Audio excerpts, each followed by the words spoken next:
90వ కీర్తన 12వ వచనాన్ని చదువుతున్నాను.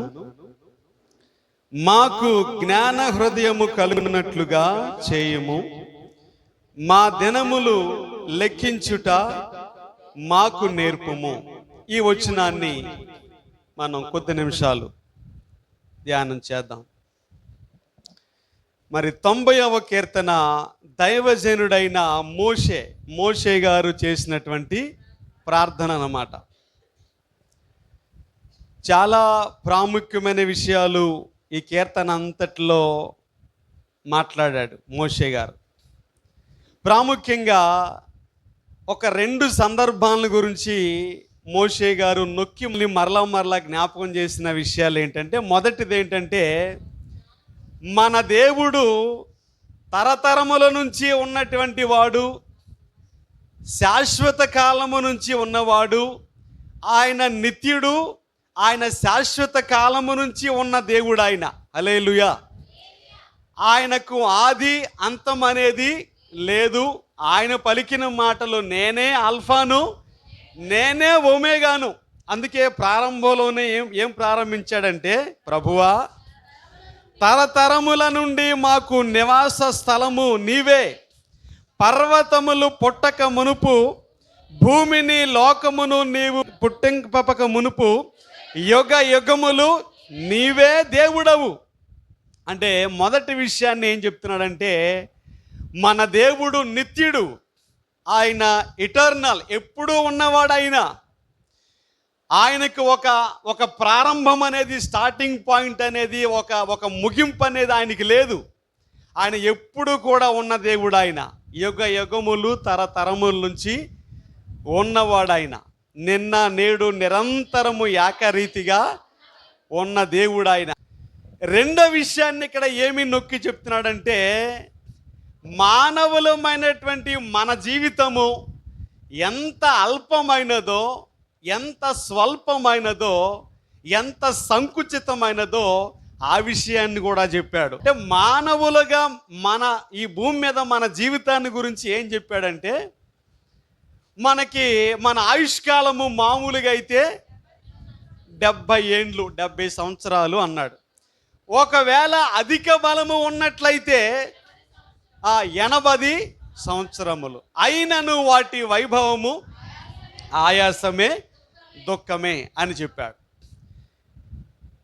మోషే గారు ఈ ప్రార్థన చేసినటువంటి సందర్భం ఏంటి అని మనం చూస్తే, ఏ సందర్భంలో ఆయన ఈ ప్రార్థన చేశాడు అని మనం చూసినట్లయితే, కొందరు మరి వేదాంతవేత్తలు లేకపోతే పండితులు చెప్పిన సలహా ఏంటంటే, చెప్పిన సూచన ఏంటంటే, సంఖ్యాకాండము 20వ అధ్యాయంలో మోషే గారి జీవితంలో కొన్ని పరిణామాలు జరిగినాయి, కొన్ని సంఘటనలు జరిగినాయి.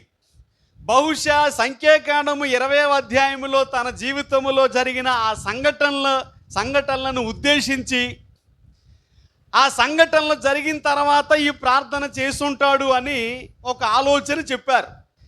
ఇంతకీ సంఖ్యాకాండం 20వ అధ్యాయంలో మోషే గారికి జరిగిన 3 సంఘటనలు ఏంటంటే, మొట్టమొదటి సంగతి ఏంటంటే, తన సహోదరి అయినటువంటి మిరియాము చనిపోయింది. తన సహోదరి అయిన మిరియాము చనిపోయింది. మనందరూ తెలుసు కదండి, మరి మోషే జీవితంలో మిరియాము పాత్ర ఏంటో అనేది. అసలు ఒక రకంగా ఆయన బ్రతికాడంటే, లేకపోతే ఫరో యొక్క సంస్థానములో ఫరో కుమార్తెకు కుమారుడిగా ఉన్నాడంటే ఒకందుకు మిరియాము కూడా కారణమే కదా. దేవుడు ఆమెను కూడా వాడుకున్నాడుగా. ఇంకా అక్కడి నుంచి ఈ అరణ్య యాత్రలో, అరణ్య ప్రయాణములో ప్రతిసారి కూడా తన సొంత సహోదరి, తన అక్క ఆయా సందర్భాల్లో మరి సహకరించడం కానీ, తోడుగా ఉండటం, వెన్నంటే ఉండటం, అలాగా సహకరిస్తూ వచ్చినటువంటి తన సహోదరి అయినటువంటి మిరియాము చనిపోయింది. అది ఒకటి. సరే, ఆమె చనిపోయింది అన్నటువంటి బాధలో ఉన్నాడు ఆయన. ఈలోగా ఇశ్రాయేలు ప్రజలు యథావిధిగా వాళ్ళు మోషే దగ్గరకు వచ్చి, అహరోను దగ్గరకు వచ్చి వాళ్ళు యథావిధిగా సనగటం ప్రారంభించారు. ఏమని? మాకు ఈ అరణ్యములో త్రాగటానికి నీళ్లే లేవు, మమ్మల్ని అసలు ఇక్కడికి ఎందుకు తీసుకొచ్చారు? ఇంతకు మునుపు మా సహోదరులు చనిపోయారు కదా, కొంతమంది భూమి నోరు విప్పినప్పుడు నెరవేర్చినప్పుడు కొంతమంది కోరాహుతో పాటు చనిపోయారు. వీళ్ళు ఏమంటున్నారంటే, అసలు మేము కూడా వాళ్ళతో పాటు చనిపోయి ఉంటే బాగుండేదేమో. అసలు మేము అక్కడ ఉన్నప్పుడు మాకెన్నో సదుపాయాలు ఉండేవి, సౌకర్యాలు ఉండేవి, మాకు చాలా సమృద్ధిగా ఉండేది. అక్కడ వదిలేసి ఇక్కడికి మమ్మల్ని తీసుకురావటం వల్ల ఏంటి, అసలు ఎందుకు తీసుకొచ్చారు? నీళ్లు లేవు, తినటానికి కూడా ఏమీ లేదు అని యథావిధిగా ఏమండి సనగటం, గొణగటం, దేవునికి విరోధంగా, మోషేకి విరోధంగా వాళ్ళు ప్రారంభించారు.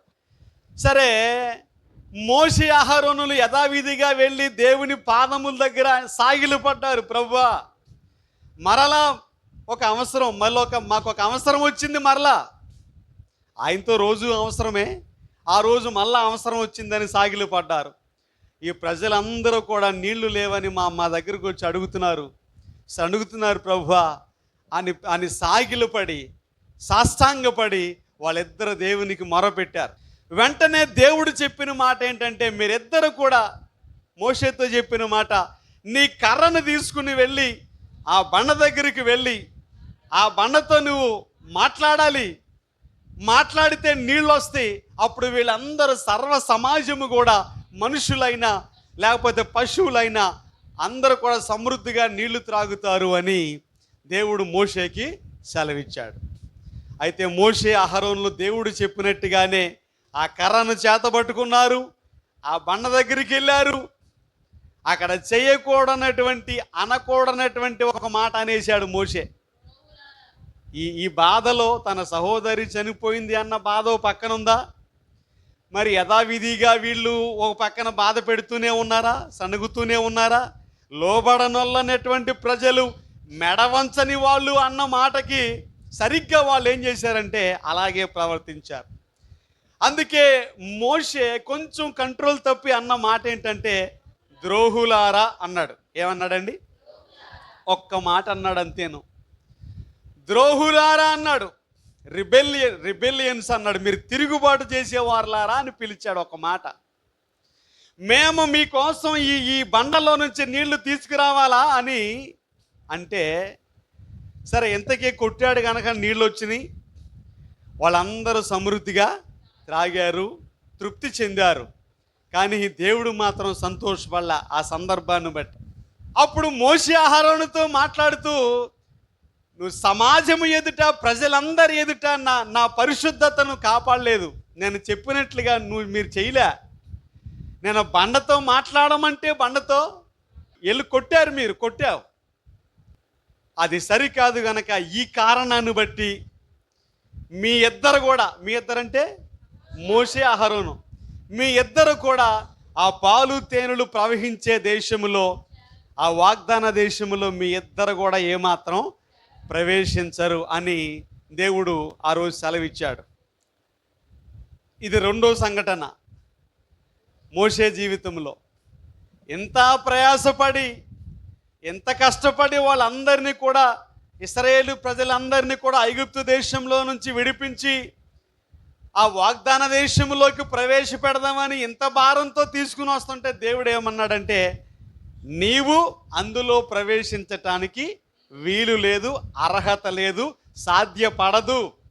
బ్రతిమలాడాడు మోషే. ప్రభువా, మరి ఒక్కసారే కదా, నన్ను క్షమించు ప్రభువా అన్నట్లుగా బ్రతిమలాడినా కూడా దేవుడు ఏమన్నాడంటే, నీకు కావాలంటే ఆ కొండ ఎక్కి, పర్వతం ఎక్కి ఆ దేశాన్ని చూడు, ఆ పాలు తేనెలు ప్రవహించు దేశాన్ని చూడు తప్ప అందులో ప్రవేశించటానికి మాత్రం నీకు అర్హత లేదు. ఇక మీదట ఈ సందర్భాన్ని గురించి నువ్వు ప్రార్థన చేసినా ఇక నేను విన్నో, ఈ విషయంలో ఇదే ఫైనల్ అని చెప్పాడు. ఇది రెండో విషయం. చాలా బాధతో నిండిపోయింది మోషే హృదయం. ఓవైపు సహోదరి చనిపోవటం, ఓవైపు సమాజం అంతా శోధించటం, పలకకూడని మాట పలికి దేవుని చేత ఆ శిక్షను అనుభవించటం కదండి. రెండో సంగతి అయితే అదే అధ్యాయంలో మరలా చివరికి వచ్చేటప్పటికి ఏమైందంటే, తన సహోదరుడైనటువంటి అహరోను కూడా మృతి చెందాడు. అదే ఆ అధ్యాయంలోనే జరిగిన సంఘటనలండి ఈ మూడు కూడా. మరి అప్పటి వరకు తన వెన్నంటి ఉండి తనకు బలముగా ఉండి వాళ్ళిద్దరు కూడా నిజంగా మామూలుగా అయితే అన్నదమ్ములు కానీ ఒక స్నేహితుల్లాగా వాళ్ళు రాజుగారి దగ్గర నిలబడినా లేకపోతే వాళ్ళని నడిపించినా ఏ పని చేసినా కూడా మోషే అహరోను వాళ్ళిద్దరి పేర్లు అలా ప్రస్తావించబడి, సో తనతో ఉన్నటువంటి ఒక బలముగా ఆధారముగా ఉన్నటువంటి ఒక ఆధారం అన్నయ్య కూడా ఏమైపోయాడు, చనిపోయాడు. ఇక ఈ పరిస్థితుల్లో ఉండి అంటే అంత దుఃఖములో ఉండి అంత వేదనలో ఉండి చేసినటువంటి ప్రార్థనే ఇప్పుడు మనం చదివిన ప్రార్థన. ఈ 90వ కీర్తనకున్న బ్యాక్గ్రౌండ్ ఏంటంటే ఆయన ఇంత వేదనలో ఉండి ఇంత కష్టములో ఉండి చేసినటువంటి ప్రార్థన. 12వ వచనాన్ని మనం చదివాం కదండి. మాకు జ్ఞాన హృదయము కలుగునట్లుగా చేయము, మా దినములు లెక్కించుట మాకు నేర్పించుము. చూసారండి ప్రార్థన. మనం ఎప్పుడైనా చేస్తుంటామండి ఇటువంటి ప్రార్థన. మనం కూడా రోజు ప్రార్థన చేస్తాం. ఇంచుమించుగా 1, 2, 3, 4, 5 సార్లు ప్రార్థన చేస్తూనే ఉంటాం, వీలును బట్టి అవకాశాన్ని బట్టి. ఇక్కడ మోషే చేసిన ప్రార్థన, ఇదే ప్రార్థన దావీదు గారు కూడా చేశాడండి. కీర్తనలోనే 39వ కీర్తనలో దావీదు చేసిన ప్రార్థన సిమిలర్గా ఇంచుమించుగా ఇదే విధమైన ప్రార్థన దావీదు గారు కూడా చేసిన ప్రార్థన. 39వ కీర్తన 4 నుంచి ఏముందంటే, యెహోవా నా అంతము ఎట్లుండునది, నా దినముల ప్రమాణము ఎంతైనది నాకు తెలుపుము, నా ఆయువు ఎంత అల్పమైనదో నేను తెలుసుకొనగోరుచున్నాను. దావీదు గారు కూడా చేసిన ప్రార్థన అండి. నా దినముల ప్రమాణము ఎంతైనది నాకు దయచేసి తెలియచేయము, నా ఆయువు ఎంత అల్పమైనదో నేను తెలుసుకొనగోరుచున్నాను. వీళ్ళిద్దరూ కూడా మోషే గారు చేసిన ప్రార్థన, దావీదు గారు చేసిన ప్రార్థన యొక్క సారాంశం ఏంటంటే, మేము ఎన్ని దినములు బ్రతకబోతున్నామో, మా దినముల పరిమాణం ఎంతో, ఎంతకాలం మేము జీవిస్తామో అది మాకు తెలియచేయి, అది గ్రహించేటట్లుగా జ్ఞాన హృదయమును మాకు నేర్పించు అని ప్రార్థన చేశారు. హల్లెలూయా. ఈ ప్రార్థన మరి సహజంగా మనం చెయ్యం కదండి. ఎప్పుడైనా కూడా మనకి అది కావాలనో ఇది కావాలనో, మన అవసరాలు, మన ఇబ్బందులు, మనకున్న కష్టాలు, వీటిని గురించి మనం ఎక్కువగా ప్రార్థన చేయటానికి ప్రయత్నం చేస్తాం తప్ప, ప్రభువా నా దినముల పరిమాణం ఎంత నాకు నేర్పించు అని కానీ, నా ఆయుష్కాలం ఎంత, నా ఆయువు ఎంత, నేను ఎంతకాలం బ్రతుకుతాను, ఎలా ముగిస్తాను, నాకు చెప్పు ప్రభువా అని మనం ఎప్పుడైనా ప్రార్థన చేశామా? దావీదు గారు చేశాడు. నా అంతము ఎలా ఉంటుందో నాకు నేర్పించు ప్రభువా, నాకు చూపించు ఎలా ఉంటుంది నా అంతం, ఇక మీదట ఎన్ని దినములు నేను బ్రతుకుతాను, ఎంతకాలం బ్రతుకుతా నేను అనేది మాకు తెలియజేయి, ఆ జ్ఞాన హృదయం మాకు తెలియజేయి ప్రభువా అని ప్రార్థన చేశాడు. హల్లెలూయా. మనం కూడా ఏమండి ఈ విషయాన్ని తెలుసుకోవాలి. మన దినముల పరిమాణం ఎంతో, మన ఆయువు ఎంతో మనం తెలుసుకోవాలి. అంటానే 2025వ సంవత్సరం కూడా 11వ నెల కూడా ఈ రోజుతోటి ముగిసిపోతుంది కదండి, కాసేపట్లో అయిపోతుంది. ఇక మిగిలిందల్లా ఒకే ఒక నెల, డిసెంబర్ నెల. అది అయిపోతే మళ్ళా కొత్త సంవత్సరం వస్తుంది. కాబట్టి ఇలా సంవత్సరాలు గతించిపోతున్నాయి గనక మనం కూడా వాక్యానుసారముగా మరి వాళ్ళు ఎందుకలా ప్రార్థన చేశారు, ప్రభువా మా దినములు లెక్కించుట మాకు నేర్పించు. దేవుణ్ణి అడిగాడు ఆయన. ఎందుకంటేనండి మన దినములు లెక్కించటం నేర్పించమని ప్రభువుని ఎందుకు అడిగాడంటే, ఆయనకు ఒక్కడికి మాత్రమే తెలుసు మనం ఎన్ని దినాలు బ్రతుకుతామో, ఎన్ని సంవత్సరాలు బ్రతుకుతామో, అసలు మన అంతం అనేది ఎలా ఉంటుందో ఆయనకి తప్ప మరి ఎవరికి కూడా తెలియదు. 139వ కీర్తనలో ఏమంటాడు, నియమింపబడిన దినములలో ఒకటైనా కాక మునుపే నా దినములన్నీ నీ గ్రంథములో లిఖితములాయను. అంటే ఏంటండి ఆ మాటకి ఫుట్ నోట్లో ఒకటని అక్కడ వేసి క్రింద ఏముంది? ఒకటైనను కాక మునుపే నా అవయవములు దినదినము నిరూపింపబడుచుండగా అవన్నీ నీ గ్రంథములో. ఈ మాట సారాంశం ఏంటంటే, మనకి నియమింపబడిన దినములు ఎన్నైతే ఉన్నాయో, ఎన్ని ఏండ్లయితే ఉన్నాయో, ఎన్ని సంవత్సరాలు అయితే ఉన్నాయో, ఈ నియమింపబడిన దినముల్లో ఒకటైనా కాక మునిపే, ఒక్కటి కూడా జరక్క మునిపే ఏమండి, మన దినములన్నీ, మన రోజులన్నీ, మన సంవత్సరాలన్నీ కూడా ఆ దైవ గ్రంథములో ఆయన లిఖించాడు, రాసి పెట్టాడు. దేవునికి స్తోత్రం చెప్దాం.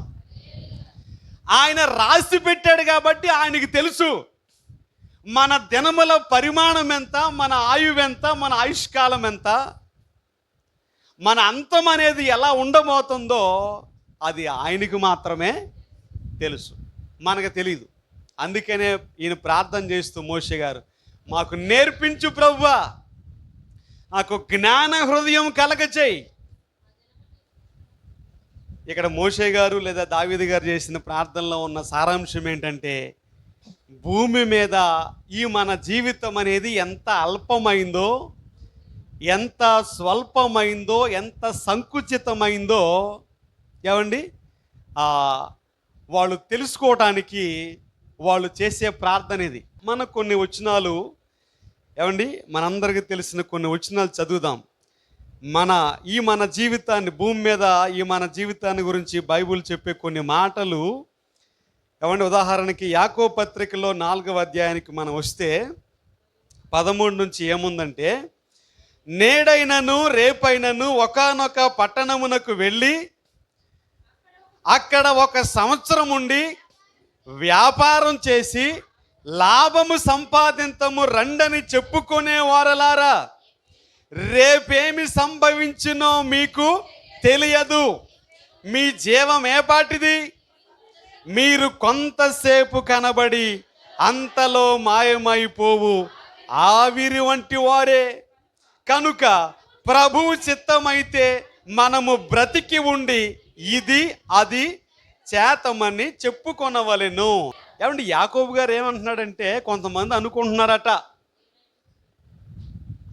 ఆయన ఉన్న ప్రాంతంలో ఆ సంఘములో ఉన్నవాళ్ళు కొంతమంది అనుకుంటున్నారట ఏమని, ఈరోజైనా రేపైనా మనం బయలుదేరి ఏలూరు పట్టణమో, విజయవాడ పట్టణమో, హైదరాబాదో, మరొక పట్టణం, ఏదో ఒక పట్టణం, ఆ పట్టణానికి వెళ్ళి అక్కడ 1 సంవత్సరం ఉండి అక్కడ వ్యాపారం చేసి ఏదో పని చేసుకుని లాభం సంపాదించుకుని మళ్ళా వద్దాం అని అనుకునే వాళ్ళు కొందరు ఉన్నారు. అటువంటి వారిని ఉద్దేశించి ఏమన్నాడంటే, రేపేమి జరుగుతుందో మీకు తెలియదు అని ఏమన్నాడంటే, మీ జీవము లేకపోతే మీ జీవితము ఏపాటిది?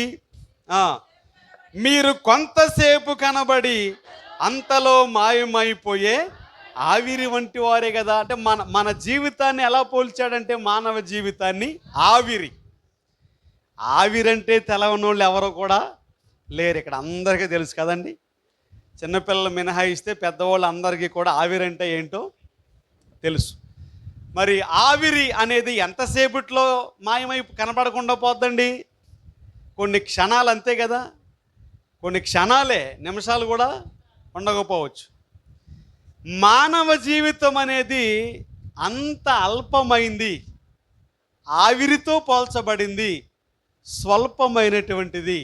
అందుకే ఏమన్నాడంటే, ప్రభు చిత్తమైతే మనం బ్రతికి ఉండి ఇది అది చేద్దాము అని చెప్పుకోవాలట. అంటే ఆ మాటకు అర్థం ఏంటి? ప్రభు చిత్తమైతే మేము ఈ పని చేద్దామని అనుకుంటున్నాము, ప్రభు చిత్తమైతే, ప్రభు అనుమతిస్తే, ప్రభు అనుకూలిస్తే ఇది మేము చేస్తాము ఈ పని.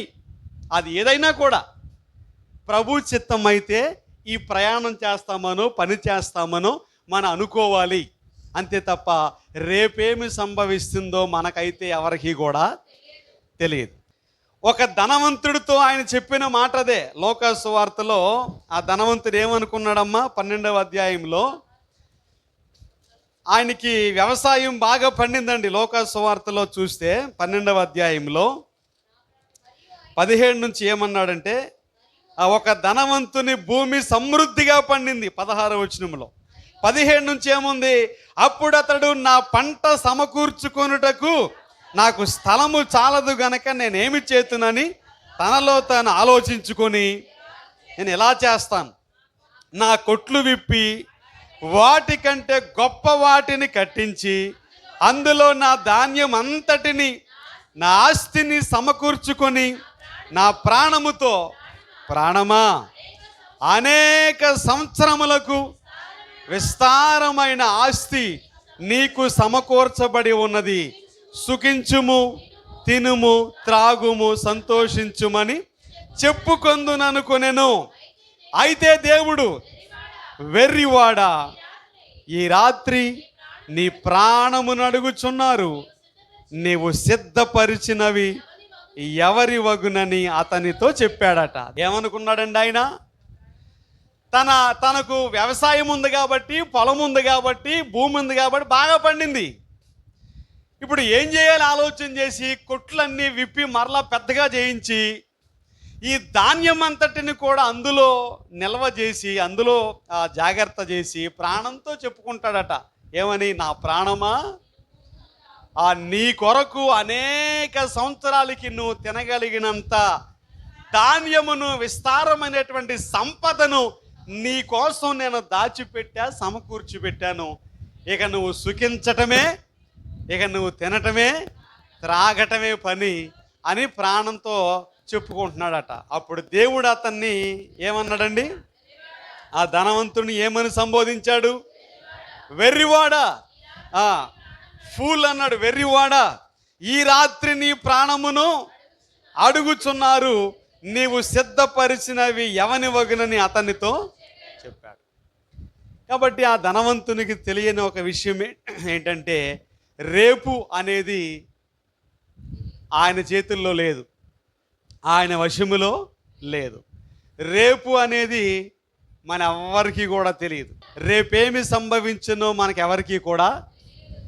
అందుకే మనము నిన్నటి వారమే, నిన్న జరిగింది మాత్రమే మనది, ఈరోజు కూడా పూర్తిగా మనది కాదు, రేపు అంతకంటే మనది కాదు. అందుకే యేసు ప్రభువు వారు ఏం చెప్పారంటే మత్తయి సువార్తలో, రేపటిని గూర్చి చింతించకుడి.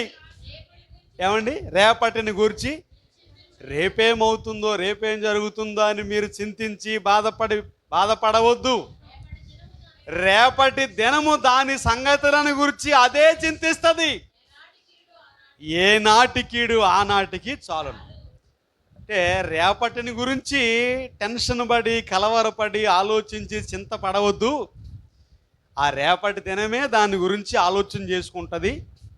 ఏ నాటి కీడు ఆనాటికి, అంటే ఏ రోజుది ఆ రోజుకి చాలు. కాబట్టి రేపటిని గురించి చింతించవద్దు అని చెప్పాడు. మరలా జ్ఞాని అయిన సొలొమోను గారు కూడా సామెతల గ్రంథంలో ఒక మాట అంటాడు. 27వ అధ్యాయంలో సామెతల గ్రంథం 1వ వచనంలో ఏమంటాడంటే, రేపటి దినమును గూర్చి అతిశయపడద్దు, ఏ దినమున ఏది సంభవిస్తుందో నీకు తెలియదట. రేపటిని గూర్చి నీవు అతిశయపడవద్దు. ఏ దినమున ఏది సంభవిస్తుందో, ఏది జరుగుతుందో అది మనకి ఎవరికి కూడా తెలియదు. అందుకే మోషే గారైనా, దావీదు గారైనా ప్రభువుని అడిగే మాట ఏంటంటే, ప్రభువా, మా దినములు లెక్కించటం మాకు నేర్పించు. మా ఆయువు అనేది ఎంతకాలం ఉంటుందో, మా ఆయుష్కాలము, మా అంతం అనేది ఎలా ఉంటుందో మాకు చూపించు, మాకు నేర్పించు అని ప్రార్థన చేశారు. హల్లెలూయా. మనం చూస్తే యోబు గ్రంథంలో ఏమండి, మానవ జీవితం అనేది కొన్ని వాటితో పోల్చారండి. యోబు గ్రంథంలో ఉదాహరణకి 7వ అధ్యాయానికి మన బైబిల్ని తీద్దాం. యోబు గ్రంథం 7వ అధ్యాయంలో 6వ వచనంలో ఉన్న మాట ఏంటంటే, నా దినములు నేత కాని నాడి కంటేను వడిగా గతించుచున్నవి, నిరీక్షణ లేక అవి నేత కాని నాడే. అంటే వడిగా తిరుగుతుందంటండి. అది నేతగాడు అంటే నేసేవాడు ఉంటాడు కదా, వస్త్రములు నేసే వ్యక్తి నేతగాడు. అది నేతగాని నాడి వడిగా తిరిగేటటువంటిది, వేగముగా తిరిగేటటువంటిది. అంటే మన దినములు కూడా ఎలా తిరుగుతున్నాయి అంటండి? వేగముగా, వడిగా తిరుగుతున్నాయి అంటాడు. అదే యోబు గ్రంథంలో చూస్తే 9వ అధ్యాయంలో 25వ వచనంలో ఏముంది? పరుగు మీద పోవు వాని కంటే నా దినములు త్వరగా.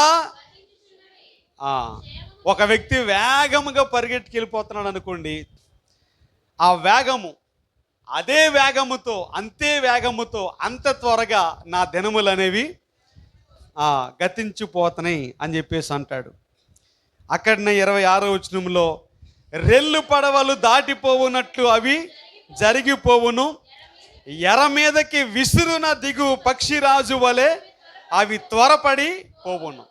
అంటే పక్షిరాజు ఒక కోడిపిల్లనైనా దేనైనా పట్టుకోవటానికి వస్తే, ఎర మీదకి పట్టుకోవటానికి వస్తే పక్షిరాజు పైనుండి ఎంత వేగముతో, ఎంత విసురుగా, శీఘ్రముగా వస్తాడో యోబు గారు అంటాడు, నా దినములు కూడా అంతే వేగముగా, అంత విసురుగా వెళ్ళిపోతున్నాయి. ఇలాగా చాలా మాటలు ఉన్నాయండి మానవ జీవితాన్ని గురించి. అది ఆవిరి వంటిదని, అది ఊపిరి వంటిదని, మరో చోట అంటాడు అది నీడ వంటిది అంటాడు, సాగిపోయిన నీడ వంటిది అంటాడు.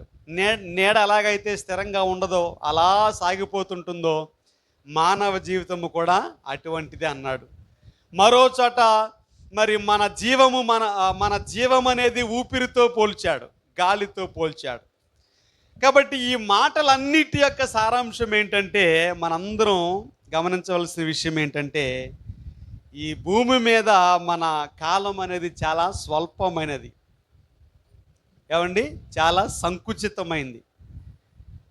దేవుడు మనకు అనుగ్రహించినటువంటి ఈ కాలాన్ని, ఈ సమయాన్ని మనం ఎలా ఉపయోగిస్తున్నాము, ఎలా వాడుకుంటున్నాము అనేది ఇప్పుడు మనం ఆలోచన చేయాలి. దినములు, సంవత్సరములు, నెలలు గడిచిపోతానే ఉన్నాయి కదండి. ఒక్కసారి గడిచిపోయినటువంటి ఒక రోజుని మరలా తీసుకురావటం ఎవరి వశమైనా అవుతుందండి? ఒకసారి గడిచిపోయిన ఒక రోజు, ఒక గంట మరలా రావాలి అంటే మన జీవిత కాలంలో అది మరలా రానే రాదు. దేవుడు చేసిన గొప్ప మేలు ఏంటంటేనండి, మనందరికీ ఈక్వల్గా ఇచ్చాడు టైము. అంతే కదండి. చిన్నలకైనా, పెద్దలకైనా, పేదలకైనా, ధనికులకైనా టైం అనేది ఒకటే కదా, 24 గంటలే కదా. టైం ఒకటే. అది అమెరికా దేశాన్ని పరిపాలించే ట్రంప్ గారికైనా, భారతదేశాన్ని పరిపాలించే మోడీ గారికైనా, లేకపోతే మనలో ఎవరికైనా కూడా టైం అనేది అందరికీ కూడా సమానమే. వ్యత్యాసం ఏమీ లేదు, భేదం లేదు. వ్యత్యాసం ఎక్కడుందంటే, ఆ టైంని, దేవుడు మనకిచ్చిన సమయాన్ని, ఆ కాలాన్ని మనం ఎలా వాడుకుంటున్నాము, ఎలా వినియోగించుకుంటున్నాము అనేది ప్రాముఖ్యం. కొన్ని మాటలు పౌలు గారు మాట్లాడుతూ, మనందరికీ తెలుసు ఎఫెసీ పత్రికలో అంటాడు కదండి. ఎఫెసీ పత్రిక 5వ అధ్యాయము 15వ వచనం నుండి, దినములు చెడ్డవి గనుక మీరు సమయమును పోనీయక సద్వినియోగము చేసుకొనుచు అజ్ఞానుల వలె కాక జ్ఞానుల వలె నడుచుకొనున్నట్లు జాగ్రత్తగా చూసుకోండి. చూసారండి, పౌలు గారు సంఘంతో చెప్పిన మాట ఏంటంటే, దినములు చెడ్డవి అంటారు కదా, రోజులు బాగాలేదు అంటారు కదండి. దినములు చెడ్డవి. ఇది వరకటి ఉన్న పరిస్థితులు వేరు, ఇప్పుడున్న పరిస్థితులు వేరు. ముందే హెచ్చరించాడు ప్రసంగి గ్రంథములో జ్ఞాని అయిన సొలొమోను గారు. ఏమన్నాడంటే, దుర్దినములు రాకముందే, ఏమన్నాడండి? దుర్దినములు, ఈ చెడు దినాలు, ఈ అపాయకరమైనటువంటి ఈ కాలములు, ఈ సమయము రాకముందే, వీటి యందు నాకు సంతోషము లేదని నువ్వు చెప్పకముందే నీ సృష్టికర్తను స్మరణకు తెచ్చుకోమని ముందే చెప్పాడు ఆయన. ఆయన చెప్పిన దుర్దినాలు అనేవి రానే వచ్చినాయి. మనం కడవరి కాలములో, అంత్య దినములలో మనం ఇప్పుడు జీవిస్తున్నాం. అందుకే దినములు చెడ్డవి అన్నాడు. గనుక సమయమును పోనీయక సద్వినియోగము చేసుకొనుచు అజ్ఞానుల వలె కాక జ్ఞానుల వలె నడుచుకొనున్నట్లు జాగ్రత్తగా చూసుకోండి. సమయమును పోనీయొద్దు వృధాగా, సమయమును వ్యర్థముగా పోనీయొద్దు. ఒక ఆయన చెప్తున్నాడు ఫోన్లో, మీరు పేదవాళ్ళు అయిపోవాలంటే, మీరు చెడిపోవాలంటే ఏం చేయాలి? ఆయన చెప్పే మాటల సారాంశం ఏంటంటే, మీరు పేదవాళ్ళు అయిపోవాలన్నా, మీరు చెడిపోవాలన్నా ఏం చేయాలి అంటే, మొదటి మాట ఏమన్నాడంటే ఆలస్యంగా లేవాలి. ఏం చేయాలంటండి? ఆలస్యంగా లేవాలి. లేచిన తర్వాత రోజుల్లో ఎక్కువ టైము సెల్ ఫోన్లో వచ్చేటటువంటి రీల్స్ ఒకదాని తర్వాత ఆటోమేటిక్గా వస్తాయి కదండి. ఈ రీల్స్, ఈ వీడియోస్, వాళ్ళు చేసినవి వీళ్ళు చేసినవి, వాళ్ళు చెప్పింది వీళ్ళు చెప్పింది, అవి చూసుకుంటా టైం గడిపేసేయండి. ఎవరు మిమ్మల్ని పేదవాళ్ళని చేయవసరలా, ఎవరు మిమ్మల్ని చెరపవసరలా, మీకు మీరుగా ఆటోమేటిక్గానే ఆయన చెప్పాడు. ఆయన మరి క్రైస్తవుడు కాదో నాకు తెలియదు, కానీ ఆయన చెప్పిన మాట మాత్రం వాక్యానుసారం. ఆలస్యంగా లేవటానికి బైబిల్ ఒప్పుకోవట్లే. ఏమంటాడు? ఇంకా కొంచెము నిద్ర, ఇంకా కొంచెము కునుకుపాటు, ఇంకా నేను కొంచెం చేతులు ముడుచుకుని పడుకుంటానా అని అనుకుంటేనట, అటువంటి వారి మీదకి ఒక దొంగ, ఒక దోపిడిగాడు వచ్చినట్లుగా లేమి నీ దగ్గరికి వస్తుందట. లేమి అనేది, కొరత అనేది నీ దగ్గరికి ఒక దొంగ వచ్చినట్లుగా వస్తుందట. ఇంకా కొంచెం నిద్రిస్తాను, ఇంకా కొంచెం చేతులు ముడుచుకుంటాను, ఇంకాసేపు పడుకుంటాను అంటే దానికి బైబిల్ ఒప్పుకోలే. ఏమంటే యెహోషువ గారిలో ఉన్న ఒక మంచి లక్షణం చెప్పిన సందర్భం వచ్చింది కాబట్టి, యెహోషువ ఉన్నాడు కదా బైబిల్లో, ఆయన చేసినటువంటి దాదాపుగా 31-32 యుద్ధాల్లో ఒక యుద్ధము తప్ప ఓటమి ఎరుగని నాయకుడైన దేవుడే చెప్పాడు, నువ్వు అడుగుపెట్టు ప్రతి స్థలాన్ని నేను నీకు ఇస్తాను, నేను మోషేకు తోడై ఉన్నట్లుగా నీతో కూడా. దేవుడి మాటలన్నీ చెప్పిన తర్వాత ఆ యెహోషువ జీవితంలో ఉన్న ఒక మంచి లక్షణం ఏంటంటే, చాలా పర్యాయములు ఆయన జీవితంలో అలవరుచుకున్న ఒక పాఠం, ఒక లెసన్ ఏంటంటే, పెందల కాడ లేచేవాడు యెహోషువ. ఈసారి మీరు యెహోషువ గ్రంథాన్ని చదివినప్పుడు ఆ మాటను అండర్లైన్ చేయండి. వేకువనే అనే మాట కానీ, లేదా పెందల కాడ అన్న మాటలు కానీ ఎన్ని మార్లు ఉన్నాయో యెహోషువ గ్రంథంలో మీరు చదవచ్చు. ఓకే, ఒకవేళ మచ్చుకు 1-2 మీకు చూపించాలంటే 6:12 ఎప్పుడు లేచాడమ్మా? ఉదయమున యెహోషువ లేవగా యాజకులు యెహోవా మందసమును ఎత్తి మోసిరి. ఒక 8వ యెహోషువ గ్రంథంలోనే 8వ అధ్యాయము 10వ వచనంలో ఏమన్నాడు? ఉదయమున యెహోషువ వేకువనే లేచి జనులను వ్యూహపరిచి తానును ఇశ్రాయేలీయుల పెద్దలను జనులకు ముందుగా. రైట్, ఇప్పుడు నేను మచ్చుకు 2 చూపించాను అంతేనండి. ఈ 2 పర్యాయములు యెహోషువలో ఉన్న ఒక సద్గుణం, యెహోషువలో ఉన్న మంచి లక్షణం, ఆయనకు అపజయం రాకపోవటానికి గల ఒక కారణం ఏంటంటే, ఆయనకున్న అలవాటు ఏంటంటే వేకువన లేవటం. ఆయనకు అలవాటు దేవుని వాక్యాన్ని ధ్యానించటం, ఆయనకు అలవాటు. అందుకేనండి ఒక్క చోట తప్ప ఆకాను చేసినటువంటి పాపము దగ్గర మినహాయిస్తే ఏమండి ఓటమి ఎరిగినటువంటి నాయకుడు యెహోషువ. ఎందుకంటే వేకువనే లేచి అలవాటు ఆయనకు ఉంది, ప్రార్థన చేసుకునే అలవాటు ఆయనకి ఉంది, వాక్యాన్ని ధ్యానించే అలవాటు ఆయనకి ఉంది. కాబట్టి సమయమును సద్వినియోగపరుచుకోవటం అంటే ఏంటంటే వాక్యానుసారముగా ఏమంటే వేకువనే లేవటం. యేసుప్రభు వారు కూడా పలుమార్లు ఉన్నాయి కదండి ఆ మాటలు. ఏమండి ఇంకా పెందలకాడనే ఏమండి వేకువనే లేచి ఆయన ఒంటరిగా అరణ్య ప్రదేశానికి వెళ్ళిపోయాడు. ఒలీవల కొండ దగ్గరికి వెళ్ళిపోయేవాడు, ఒంటరి ప్రదేశానికి వెళ్ళేవాడు. తన హృదయాన్ని ప్రభు సన్నిధిలో తండ్రి దగ్గర కృమ్మరించేవాడు, ప్రార్థన చేసేవాడు, ప్రభు దగ్గర నుంచి ఆ రోజుకి కావలసినటువంటి ఆ శక్తిని పొందుకునేవాడు. ఉదయాన్నే లేవటం అనేది ప్రాముఖ్యమైన విషయం, సమయాన్ని సద్వినియోగం పరుచుకునే క్రమములో. ఇకపోతే రోజంతట్లో కల్లా ఇప్పుడు ముఖ్యంగా ఈ సోషల్ మీడియాని ఇప్పుడు యూజ్ చేస్తున్నట్టుగా, ఇంతకుముందు అవన్నీ లేవు కాబట్టి ఆ ప్రాబ్లం లేదు. ఇంతకుముందు ఈ సోషల్ మీడియా లేకపోతే ఈ ఫేస్బుక్లు, యూట్యూబ్లు ఇవన్నీ లేవు కదండి. అప్పుడు కొంత చాలా వరకు పర్వాలేదు తల్లిదండ్రులకి పిల్లల విషయంలో.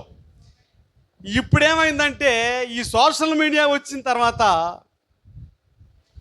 ఎక్కువ శాతం పిల్లలు ఏం చేస్తున్నారండి, పిల్లలైనా పెద్దలైనా కొన్నిసార్లు ఎక్కువ సమయాన్ని ఆటోమేటిక్గా మనకు తెలియకుండానే మన టైం అనేది ఫోన్లోనే గడిచిపోతుంది. అలా చేయటం వల్ల ఎవరో మనల్ని పేదవాళ్ళని చేయవసరంలా, ఎవరో మనల్ని చెరిపోయిన అవసరం లేదు, మనంతటికి మనమే చెడిపోతామని ఒక వ్యక్తి చెప్పిన మాటలు ఇవన్నీ కూడా. కాబట్టి సమయం అనేది దేవుడు మనకిచ్చిన ప్రశస్తమైనటువంటి, అది ఒక అమూల్యమైందని మనం గుర్తెరగాలి. అది గడిచిపోతూ ఉందంటే, వెళ్ళిపోతూ ఉందంటే మరలా తిరిగి రానే రాదు. ఉన్న సమయాన్ని మనం జాగ్రత్తగా, ఏమండి, అజ్ఞానుల వలె కాకుండా జ్ఞానుల వలె ఉండమని ఎందుకు చెప్పాడు? దేవుడు మీకు ఇచ్చిన సమయాన్ని, సమయము అనే ఆ సొత్తుని మీరు జాగ్రత్తగా వాడండి, అజ్ఞానుల వలె వాడొద్దు. అంటే కొందరు అలా వాడి వృధా చేసుకునే వాళ్ళు ఉన్నారు. జీవితం అంతా అయిపోయినాక నాకు ఈ సంగతులన్నీ ముందే తెలుసుంటే నేను ఎలా ఉండేవాడిని కాదు, అలా ఉండేవాడిని కాదు, అలా చేయకుండా ఉండేవాడినే, ఈ సంగతి నాకు ముందే తెలిస్తే అని అప్పుడు బాధపడటం కంటే ఇప్పుడు అవకాశం ఉండగానే, దీపం ఉండగానే ఇల్లు చక్కబెట్టుకోవటం మంచిది. కొలస్సీలకు రాసిన పత్రికలో కూడా అదే పౌలు గారు మాట్లాడుతూ ఈ సమయమును ఉద్దేశించి ఏమన్నాడు? కొలస్సీలకు రాసిన పత్రికలో 4వ అధ్యాయానికి వచ్చినప్పుడు 5వ వచనములో, సమయము పోనీయక సద్వినియోగము చేసుకొనుచు సంగమునకు వెలుపటి వారి ఎడల జ్ఞానము కలిగి నడుచుకోండి. చూస్తారండి, సమయము పోనీయక, మరలా ఇదే మాట, సద్వినియోగపరుచుకొనుచు. సంగమునకు వెలుపటున్న వారు ఉన్నారు, అవిశ్వాసులు ఉన్నారు, రక్షణ లేని వారు ఉన్నారు. వారి పట్ల మీరు జ్ఞానము కలిగి నడుచుకోవాలట. కాబట్టి దేవుడు మనకిచ్చినటువంటి ఈ సమయాన్ని, ఈ కాలాన్ని మనం వృధా పరుచుకోకూడదు. ముఖ్యంగా పిల్లలు, యవనస్తులు, చదువుకునే వారు ఎవరైతే ఉన్నారో ఈ ఫోన్స్ విషయంలో, సోషల్ మీడియా విషయంలో మీరు జాగ్రత్తగా ఉండాలి. ఇది దేవుడు చెప్పే మాట. సమయమును వృధాగా వ్యర్థంగా పోనీయొద్దు. మీరు చదివేవారైతే చదవాలి, ఉద్యోగం చేసేవారైతే ఉద్యోగం చేయాలి, పని చేసుకునేవారు పని చేయాలి. మిగతా సమయాన్ని జ్ఞానవంతముగా, ఉపయోగకరముగా, దేవునికి మహిమకరంగా వాడాలి తప్ప వ్యర్థముగా దాన్ని, సమయాన్ని మనం పోనివ్వకూడదు. ఓ భక్తుడు ఏమన్నాడంటే, ఇంగ్లీష్లో ఒక కొటేషన్ చెప్పాడు. ఆ కొటేషన్, ఆ మాట యొక్క సారాంశం ఏంటంటే, దేవుడు మనకిచ్చింది ఒకే ఒక జీవితం ఈ భూమి మీద. ఒకటే కదండి, ఒకే జీవితం. మనం అన్యులు నమ్మినట్టుగా, బయట వాళ్ళు నమ్మినట్టుగా, ఏమండి, ఈ జీవితం తర్వాత, ఈ జీవితంలో మంచి చేసామంటే మరలా మనం ఇంకా మంచి కుటుంబంలో పుడతాం. ఒకవేళ ఈ జీవితంలో చెడు చేసామంటే మళ్ళా వచ్చే జీవితంలో కుక్కగానో, నక్కగానో, బల్లిగానో, నల్లిగానో పుడతామని నమ్మేవాళ్ళం కాదు మనం. అది లోకము యొక్క ఆలోచన, అభిప్రాయం, దానికి ఆధారాలు లేవు. బైబుల్ చెప్పే మాట ఏంటంటే ఒకే ఒక జీవితం. ఇది అయిపోయిన తర్వాత మనం అయితే పరలోకంలో దేవుని దగ్గరన్నా ఉండాలి, లేకపోతే పాతాళంలో అపవాదితోనైనా ఉండాలి. ఇక రెండే. మరలా ఆ రీసైకిల్ అనేది లేదు, మరలా రావటం లేదు. కాబట్టి ఆ భక్తులు పలికిన మాట ఏంటంటే, మనకి ఒకే ఒక జీవితాన్ని ప్రభు ఇచ్చాడు ఈ భూమి మీద. ఈ జీవితంలో మనకిచ్చినటువంటి ఈ సమయంలో, ఈ కాలంలో మనం ప్రభు కోసం ఏమైతే చేస్తామో అది మాత్రమే నిరంతరం మనతో ఉంటుందట. అది మినహాయిస్తే మనతో వచ్చేది మరేది కూడా లేదు. ఈ లోకమును దాని ఆశయు గతించిపోవుచున్నవి, దేవుని చిత్తమును జరిగించువాడు నిరంతరము నిలుస్తాడు. చెప్పండమ్మ, ఏమేమి గతించిపోతున్నాయట? ఈ లోకమును దాని ఆశయు గతించిపోవచ్చున్నవి. ఎవరైతే దైవ చిత్తాన్ని జరిగిస్తారో, ఎవరైతే దేవునికి ఇష్టలుగా జీవిస్తారో, భక్తితో, విశ్వాసముతో, ప్రార్థనా జీవితంతో, అటువంటి వారు నిరంతరము కూడా నిలుస్తారు, దేవునితో ఉంటారు. కాబట్టి దేవుడు మనకిచ్చిన సమయాన్ని మనం ఎలా ఉపయోగిస్తున్నాం, వాడుకుంటున్నామని మనం ఆలోచన చేయాలి. యాకోబు గారు ఒక మాట అంటాడు. యాకోబు ఫరో దగ్గరికి వెళ్ళి నిలబడ్డాడు ఐగుప్తు దేశంలో. అప్పుడు ఫరో రాజు అడిగినటువంటి ప్రశ్న ఏంటంటే, నీ వయసు ఎంత అని అడిగాడు. హౌ ఓల్డ్ ఆర్ యూ అన్నాడు. అప్పుడు యాకోబు చెప్పిన మాట ఏంటండి? 47వ అధ్యాయము, ఆదికాండము 47వ అధ్యాయంలో 8వ వచనంలో, ఫరో నీవు జీవించిన సంవత్సరములు ఎన్ని అని యాకోబుని అడిగినందుకు యాకోబు, నేను యాత్ర చేసిన సంవత్సరములు 130, నేను జీవించిన సంవత్సరములు కొంచెముగాను దుఃఖ సహితమైనవిగాను ఉన్నవి. అవి నా పితరులు యాత్ర చేసిన దినములలో వారు జీవించిన సంవత్సరములన్నీ కాలేదని ఫరోతో చెప్పాడు. ఏమండి, యాకోబు ఆ ఫరో రాజు దగ్గరికి వెళ్ళి నిలబడినప్పుడు ఫరో అడిగాడు, నీ వయసు ఎంత అని అడిగితే డైరెక్ట్గా ఒక మాట చెప్పైతే బాగుండుగా, నీ వయసు ఎంత అంటే 130, నా వయసు 150 అండి, 130 అండి, 100 అండి అని ఉన్నది చెప్పేస్తే అయిపోను. ఆయన డైరెక్ట్గా ఆన్సర్ చెప్పలా. ఏమండి, ఆయన అన్న మాటల్లో ఆ వ్యత్యాసాన్ని మీరు గమనించారా? యాకోబు ఏం చెప్పాడు? నీ వయసు ఎంత అంటే నేరుగా 130 అనలా. ఏమన్నాడండి? నేను యాత్ర చేసిన సంవత్సరములు, యాత్ర చేసినయేమో 130 అట. నేను అవి కాకుండా నేను జీవించిన సంవత్సరములు కొంచెముగాను దుఃఖ సహితమైనవి గాను ఉన్నవి. అవి నా పితరులు యాత్ర చేసిన దినములలో వారు జీవించిన సంవత్సరములన్నీ కాలేదని. ఈ మాటలన్నీ ఫరోతో చెప్తున్నాడు. నేను 130 సంవత్సరాలేమో యాత్ర చేశాను, నేను జీవించినటువంటి కాలం కొంచెముగానే ఉంది, దుఃఖ సహితంగా ఉంది, చాలా మిక్కిలి బాధతో నేను జీవించాను. నా పితరులు జీవించినంత కాలం కూడా నేను జీవించలేదు అని ప్రత్యుత్తరం ఇచ్చాడు ఫరో. ఆ యాకోబు మాటల సారాంశం ఏంటంటే, యాకోబు చాలా సంవత్సరాలు తన కొరకే జీవించాడు. ఎవరి కోసమండి? తన కొరకు, లేదా తన భార్యలు, తన పిల్లలు, తన కొరకు మాత్రమే జీవించాడు. ఆ రాత్రి యబ్బోకు రేవు దగ్గర మరణ భయం చేత ప్రార్థించినప్పుడు ఒక నరుడు తెల్లవారే వరకు ఆయనతో పెనుగులాడి, ఆ సందర్భం మనందరికీ తెలుసు కదా, నీవు నన్ను ఆశీర్వదిస్తేనే కానీ నేను నన్ను విడిచిపెట్టనని చెప్పినటువంటి ఆ సందర్భానికి ముందంతా కూడా ఎంతసేపు తన కొరకు, లేకపోతే తన కుటుంబం, తన పిల్లలు, ఇట్లా వీటి కోసమే చూశాడు. ఆ యబ్బోకు రేవు దగ్గర నుంచి ఇప్పుడు చూపు మారింది, జీవితం మారింది, ఇప్పుడు ఆలోచన ఏమండి, మారకపోతే ఆయన చేసిన ప్రార్థన సారాంశం ఏంటి? నీవు నన్ను ఆశీర్వదిస్తేనే కానీ నేను నిన్ను. ఇప్పుడు ఆశీర్వాదం అంటే ఇప్పుడు మన లెక్కల ప్రకారం ఏంటి? ఏమండి, ఆయనకి ఆల్రెడీ కావలసినంత సమృద్ధి ఉంది, సంపాదించాడు, పని మనుషులు ఉన్నారు కదండి, పిల్లలు ఉన్నారు, పనికత్తెలు అందరూ ఉన్నారు.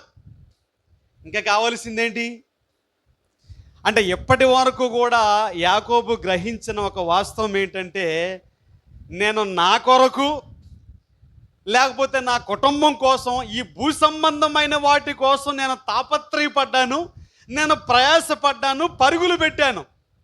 ఇక అది కాదు కానీ ప్రభువా, ఇప్పటి నుంచి ఏమండి నీ ఆశీర్వాదం నాకు కావాలి, నేను నీ కొరకు బ్రతకాలనుకుంటున్నాను. ఇక నుంచి నేను నీవు నాకు అనుగ్రహించే ఇక మీదట ఉండే సంవత్సరాలు, కాలము, సమయాన్ని నేను నీ కోసం ఒక అర్థవంతముగా బ్రతకాలనుకుంటున్నా అని అర్థం ఇచ్చేటట్టుగా ఆయన మాట్లాడాడు. కాబట్టి మనం కూడా ఏమండి మన కొరకు, లేకపోతే ఈ భూ సంబంధమైనటువంటి వాటి కోసము ఎంతకాలం బ్రతుకుతూ వస్తున్నాం, ఇక మీదటనైనా మనం ప్రభు కోసం బ్రతకాలి. ఎవరి కోసమండి?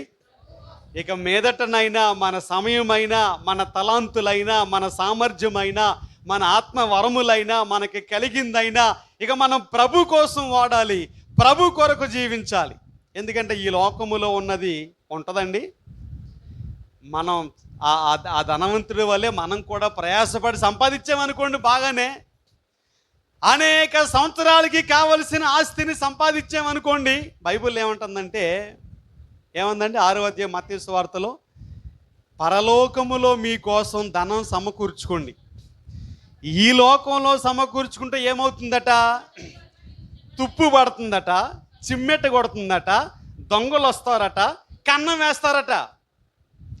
అదే పరలోకములో మీకోసం మీరు ధనం సమకూర్చుకుంటే, అక్కడ దృష్టి పెడితే, పరలోకం మీద మీరు మనసు పెడితే, ఆ నిత్య రాజ్యం మీద దాని గురించి మీరు ఆలోచన చేస్తే, అక్కడ చిమ్మెట ఉండదు, అక్కడ తుప్పు పట్టదు, అక్కడికి దొంగలు కూడా వెళ్ళలేరు అని ఏమన్నాడంటే, మీ ధనం ఎక్కడ ఉంటుందో మీ హృదయం కూడా అక్కడే ఉంటుంది. మీ ధనం అనేది మీరు అక్కడ పరలోకానికి సంబంధించి అయితే, మీ మనస్సు కూడా పర సంబంధంగానే ఉంటుంది, ఆ నిత్య రాజ్యం గురించే ఉంటుంది.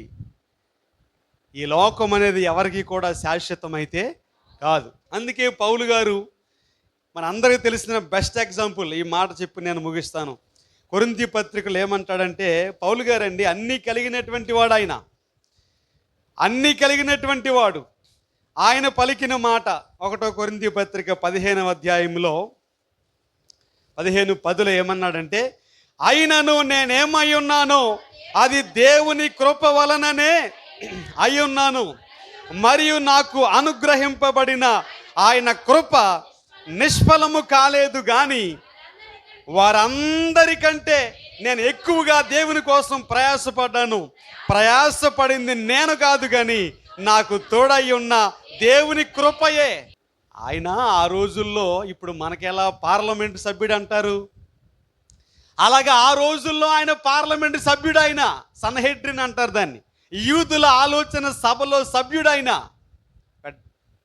72 మంది ఉంటారా ఆ సభలో, అందులో ఈయన ఒక సభ్యుడు, అధికారం కలిగిన వాడు, ఏమండి ఆస్తులు కలిగిన వాడు, పేరు కలిగిన వాడు, విద్యావంతుడు, అన్నీ ఉన్న వ్యక్తి అన్నిటిని విడిచిపెట్టుకుని ప్రభు కోసం ఇప్పుడు ఏమన్నాడంటే, నాకంటే ముందున్నటువంటి అపోస్తలులు అందరికంటే నేను ఎక్కువ ప్రయాసపడ్డా, నేను దేవుని కోసం ఎక్కువ ప్రయాసపడ్డా. నేను ప్రయాసపడినా సరే, ప్రయాసపడింది నేను ఒక్కడే కాదు కానీ నాకు తోడుగా ఉన్న ఆ దేవుని కృప. హల్లెలూయా. ఇప్పుడు మనం కూడా ప్రయాసపడవలసింది, తాపత్రయపడవలసింది. మనకున్న సమయాన్ని, మనకున్న సామర్థ్యాన్ని మనం ఉపయోగించవలసింది దేవుని కోసం. అక్కడ కోసం ఉపయోగిస్తేనండి అది పర్మనెంట్గా ఉంటుంది, ఇక్కడదైతే పర్మనెంట్ కానే కాదు. పంచభూతములు మహావేంద్రముతో లయమైపోవునంటాడు, రగులు కొనిపోవునంటాడు 2వ పేతురు పత్రిక 3వ అధ్యాయంలో. కాబట్టి అశాశ్వతమైనటువంటి దీని మీద మనం దృష్టి పెట్టి మనసు పెట్టేదానికంటే శాశ్వతమైనటువంటి దేవుని రాజ్యం మీద మన చూపు, మన దృష్టి, మన మనసు ఉంచాలి. హల్లెలూయా. మనకిచ్చిన సమయాన్ని, మనకిచ్చిన శక్తిని, సామర్థ్యాన్ని మనం ప్రభు కోసం వాడాలి. పౌలు గారు ఇంకా ఆఖరి మాట ఏమన్నాడంటే 2వ తిమోతి పత్రికలో 4వ అధ్యాయంలో, ఇంకా ఆయన వెడలిపోయే కాలం సమీపమైంది.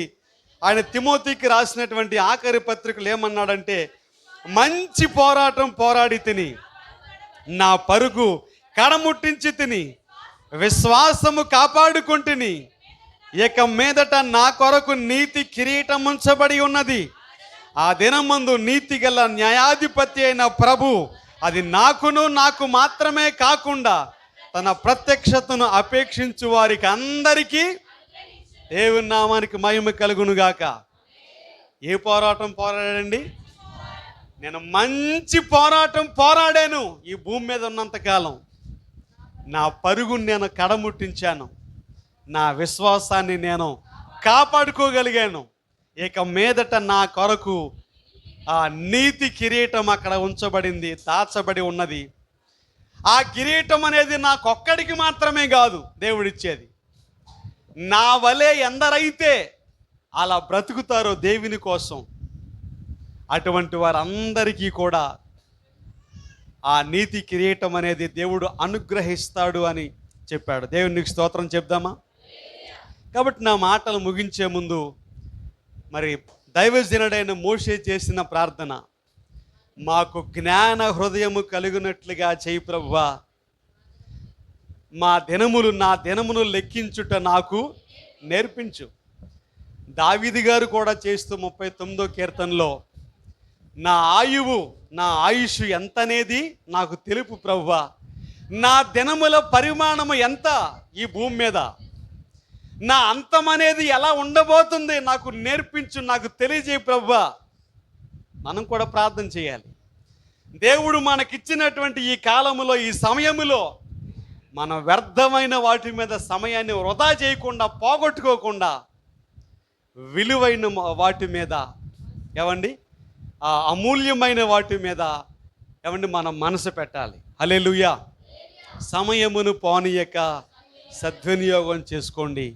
అజ్ఞానుల వలె కాకుండా జ్ఞానుల వలె ఉండండి. ఈ విషయంలో దేవుని చిత్తం మీద మీరు గ్రహించండి అని చెప్పినట్లుగా మన సమయాన్ని వృధా చేయకుండా, పోనివ్వకుండా ఉన్న సమయాన్ని మనం ప్రభు కోసం మనం గడపాలి. హల్లెలూయా. ప్రతి దినము కూడా ఎంత సమయాన్ని మనం ఏమండి ప్రభు కోసం కేటాయించగలుగుతున్నాం, ఎంత సమయాన్ని మనం ప్రభు పరిచర్య కోసం కేటాయించగలుగుతున్నాం, మన భక్తి కోసం, మన విశ్వాసం కోసం, ప్రార్థన కోసం, వాక్య ధ్యానం కోసం అని మనల్ని మనమే ప్రశ్నించుకోవాలి. ఏమండి, యెహోషువలాగా కొన్ని మంచి గుణాలు, వాక్యాన్ని ధ్యానించటం, వేకువనే లేవటం, ఇటువంటి మంచి అలవాట్లుంటే ఆటోమేటిక్గా ఆ విజయం అనేది మన వెంటనే వస్తుంది. హల్లెలూయా. కాబట్టి యెహోషువతో చెప్పినట్లుగా ఏమండి, ఆ దేవుణ్ణే మనం కలిగి ఉన్నాము గనక మనం కూడా ఈ భక్తులు చేసినట్లుగా ఏమండి మన దినమును లెక్కించినట్లుగా ఏమండి మనకు జ్ఞాన హృదయము కలిగించేటట్లుగా మనం ప్రార్థన చేయాలి. హల్లెలూయా. యాకోబులాగా మిగతా సమయాన్నైనా ఇక అయిందంటే ఎలాగో అయిపోయింది, దాన్ని మనం తీసుకురాలేం. ఓ గంట గడిచిందంటే అది ఇక మనకు రాదు, మన జీవితంలో అయిపోయింది ఇక అక్కడతోటి. ఉన్న సమయాన్నైనా దేవుడు మనకిచ్చిన అవకాశాన్ని అయినా సద్వినియోగపరుచుకొని జ్ఞానయుక్తముగా దేవుని మహిమ కోసం మనం వాడదాం. అట్టి కృప పరిశుద్ధాత్మ దేవుడు మనందరికీ అనుగ్రహించునుగాక.